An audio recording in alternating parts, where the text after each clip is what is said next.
Donaldson Company, ticker DCI, just reported Q4 2026 earnings, and they beat consensus across the board. Yeah, they did. I mean, revenue hit a record $1.06 billion, which is up 8% year over year. Right, crossing that $1 billion threshold for the very first time in a single quarter. Exactly. And adjusted EPS landed at $1.15, so that handily beat the street's estimate of $1.12. And the forward outlook confirms that momentum, too. It really does. For FY27, guidance projects sales to grow between 5.5 and 9.5%. With EPS coming in between 4.22 and 4.38. Yeah. And I mean, the market reacted exactly how you'd expect. Right. Shares gapped up in the pre-market and closed up over 2% post-report. Settling right around 95.24. So those are the headline numbers. But for this deep dive, we're pulling together their Q4 report, recent M&A filings, and some management commentary. Right, because we are, on a mission to understand how a heavy machinery supplier is printing record cash right now. Especially while the agriculture sector, a massive part of their core business, is in this severe slump. Yeah, it really comes down to how their underlying segment growth shifted the revenue mix. Which is fascinating. I mean, mobile solutions, their largest segment, rose 7.9%. Heavily driven by aftermarket and on-road trucking. Right. And they desperately needed that strength. They did, because it completely offset flat off-road results caused by that severe agricultural market weakness that you mentioned. Meanwhile, life sciences grew an impressive 9.8%. Yeah, and industrial solutions grew 7.7%. But the margin expansion is what really catches my eye here. Oh, absolutely. Gross margin jumped 180 basis points to 36.3%. And operating margin hit 16.7%. Right. Which is wild. Yeah. If the ag sector is dragging so hard, how exactly are they maintaining that kind of profitability? Well, it's because of strict pricing discipline combined with structural leverage. Okay, makes sense. Yeah, when you have pricing power, the volume growth they saw in trucking and life sciences just flows straight through to the bottom line. Rather than being used to cover aggressive discounting in weaker sectors like ag. Exactly. They don't have to discount heavily.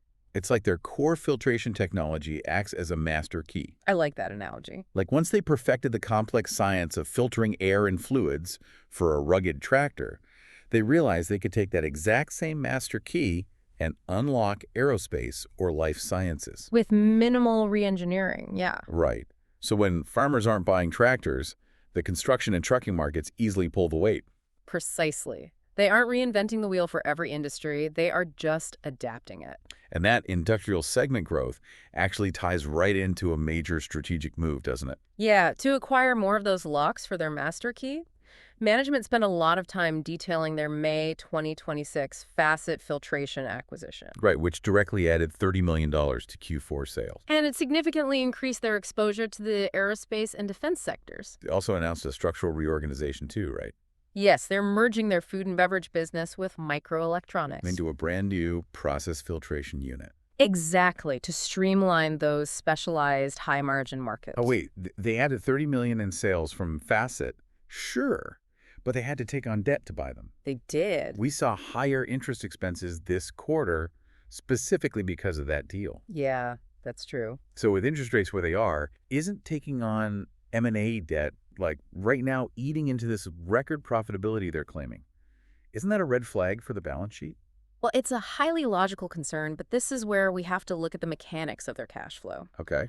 Because Donaldson posted a massive 136% free cash flow conversion rate this quarter. Wow. Yeah. So for every dollar of net income on the books, they generated $1.36 in cold hard cash. Wait, break that down. How exactly are they squeezing 136% out of their net income? By aggressively optimizing their working capital. I mean, they aren't just selling products. Right. They are actively liquidating excess inventory and stretching out their payables. Because the ag market was soft, they didn't overproduce. Exactly. They sold down what they had in the warehouses, so they turned dusty inventory into liquid cash.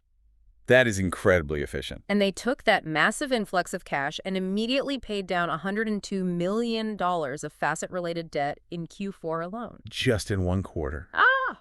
Wow. So they bought a company, absorbed the debt, and neutralized a huge chunk of that balance sheet risk instantly. Right, just by optimizing their existing That operations. rapid deleveraging neutralizes a lot of the immediate balance sheet risk, for sure. It does, but, management was completely transparent that the ongoing agricultural market softness is going to linger. Yeah. Combined with some temporary industrial operational headwinds, they expect all of that to persist until mid-2027. So the resilience is definitely there, but the operating environment isn't perfect. No, not at all. So if you're looking at your portfolio today, the short-term takeaway is that management is confident enough to return cash to you, Right, via a 32-cent quarterly dividend. while also maintaining a planned 1% share buyback for FY27. But looking past mid-2027, what is the ultimate test for this company? Well, I will leave you with this to chew on. Donaldson is currently printing $1 billion a quarter, Yeah. largely off the back of heavy machinery and commercial trucking. Right. But as global commercial fleets inevitably shift toward electric vehicles, combustion engine filters become completely obsolete. Oh, wow. Yeah. So how much of this record run rate is built on legacy tech that simply won't exist in 10 years? That is the real test of whether this diversification strategy can truly outrun technological disruption. It really is. A vital question to keep an eye on as the EV transition unfolds. That does it for our deep dive into Donaldson Company. Make sure you hit follow on the show so you never miss a beat on your daily earnings coverage.